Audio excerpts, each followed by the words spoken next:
इज्जत करते हैं क्योंकि आप जनरली पॉलिटिकल चीज़ों पर अच्छी बात बोलते हैं, लेकिन फिर भी मेरा सवाल सिर्फ अपने आप, अपने देश, अपने पॉलिटिशियन से है। क्या मेरी पॉलिटिक्स इतनी कमज़ोर और चीप हो गई है कि नसरुल्लाह का नाम लूंगा तो मुझे 4 वोट फालतू मिलेंगे? बिल्कुल ठीक बात। क्या ऐसा सोचना, मैं आपसे सीखना चाहता हूँ, क्या ये एक बड़ा वर्केबल सवाल उठाने के लिए आप स्वतंत्र हैं? नहीं, मैं तो सवाल नहीं, मैं समझने की कोशिश कर रहा हूँ कि मुझे बताइए, चलिए अगर ऐसा ही है तो अगर मैं इस समय 4 बार खड़े होकर नसरुल्लाह की जय कर दूंगा तो क्या मैं सीएम ऑफ JNK बन जाऊंगा? सही बात। तो आप क्या आतंकवादी बन जाएंगे? नहीं, मैं आ रहा हूं। यस, अब आपने जो बोला मैं अब उसका आंसर देता हूं। देखिए, अगर मैं हाफिज सईद की प्रशंसा में पूरी किताबें लिखूंगा, बात करूंगा, आपके नेशनल टीवी पर बैठकर जय जयकार करूंगा, तो एक्चुअली मैं उसको नहीं सपोर्ट कर रहा हूं, मैं उसकी टेररिज्म को सपोर्ट कर रहा हूं जो मेरे भारत के खिलाफ है, मेरे भारत के खिलाफ है। जहां तक नसरुल्लाह का सवाल है, मैं आपसे एक बात ले लीजिए, मैं आपकी सुन लूंगा, जरूर सुन लूंगा। मेरा सिर्फ जो सवाल अपने आप से उठता है, मेरे अपने, आप लोग मेरे अपने पॉलिटिशियन हो, कोई बाहर से नहीं आए हो, कोई आप टेररिस्ट नहीं हो, लेकिन जब आप किसी भी तरह के टेररिज्म को सपोर्ट करते हैं, क्योंकि नसरुल्लाह को सपोर्ट करना टेररिज्म का सपोर्ट इसलिए माना जाता है क्योंकि वो इंटरनेशनली डिक्लेयर्ड एक वो डिक्लेयर्ड टेररिस्ट है। और मुझे सिर्फ समझना है कोई एक अच्छा काम, ह्यूमैनिटेरियन काम जो उसने मानवता के लिए किया हो, जिसके वजह से मैं भी खड़ा होकर एक सल्यूट दूं, सलामी शस्त्र दूं कि यस, अल्टीमेटली इस इंसान ने कोई तो अच्छा काम किया। और अच्छा काम किया होता तो सीरिया के मुसलमान आज जश्न नहीं मना रहे होते। वो सुन्नी मुस्लिम जो बार बार कह रहे हैं नसरुल्लाह के नेतृत्व में उन पर अत्याचार किया गया है। हस्तक्षेप ले लीजिए। हम सिर्फ इतना बोलना चाहते हैं कि चलिए, महबूबा मुफ्ती जो बोल रही हैं, आप कह रहे हैं किसी आतंकवादी के पक्ष में कोई किताब लिख दी जाए, पूरा प्रशंसक हो जाए, तो उस चीज को रोकने के लिए क्या है? हमारे देश में क्या कानून नहीं है इस चीज को रोकने के लिए कि हम केवल डिफेम करेंगे, पॉलिटिक्स करेंगे? अगर महबूबा मुफ्ती पॉलिटिक्स कर रही हैं, बाकी लोग भी महबूबा को गाली देके पॉलिटिक्स कर रहे हैं। उस राजनीति में, आपने राइट वोट बैंक में आप उन लोगों को क्यों खींच रही हैं जिनका उससे कोई मतलब नहीं है? महबूबा मुफ्ती उन लोगों को क्यों खींच रही हैं जिनका नसरुल्लाह से या उस आतंकवादी संगठन से कोई मतलब नहीं है? वो तो जश्न मना रहे हैं। मेरा सवाल सिर्फ मेरे देश के पॉलिटिशियन से है कि आपको अगर स्वतंत्रता है, स्वतंत्रता है बोलने की, अपना ओपिनियन रखने की, तो आपका एक अपने देश के लिए कर्तव्य भी है कि आप किसी भी तरह की टेररिज्म की प्रशंसा न करें। Very nice sir, very nice. Ambar Zaidi मेरे साथ अहमद साहब भी जुड़ गए हैं, आ रही हूँ सर आपके पास। जी देखिए, महबूबा मुफ्ती बहुत ही बेहतरीन, मैं कहूँगी वो नेता हो सकती हैं, राजनेता हो सकती हैं, लेकिन जिस तरह से वो मौके का फ़ायदा उठाकर उम्मा के इमोशंस का फ़ायदा अपनी लोकल पॉलिटिक्स के लिए उठाना चाहती है, तो ये मौके पे चौका मारना इसको कहते हैं।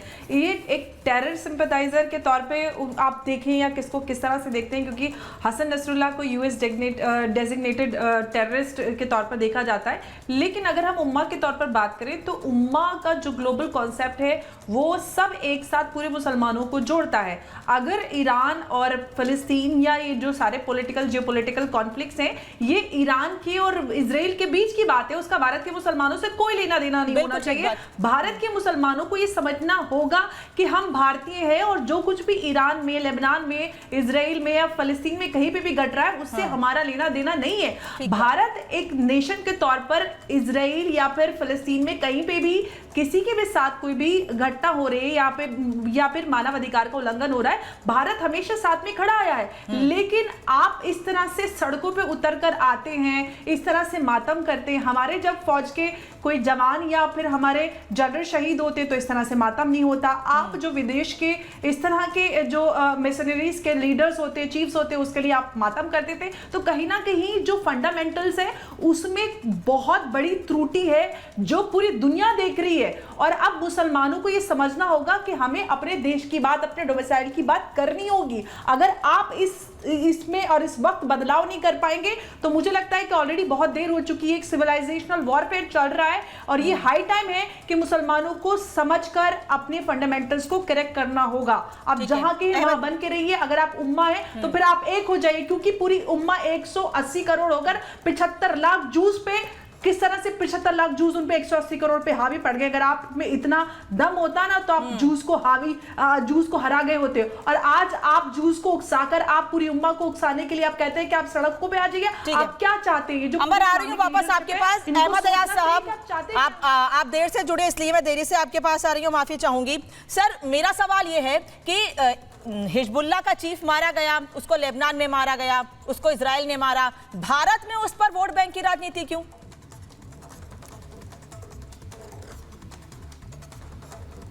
नहीं, ये भी हो सकता है कि किसी हद तक राजनीति भी हो, लेकिन उससे ज़्यादा जहाँ तक फ़लस्तीन और ईरान का ताल्लुक़ है तो हिंदुस्तान के रिलेशंस इन दोनों ममालिक के साथ ठीक है।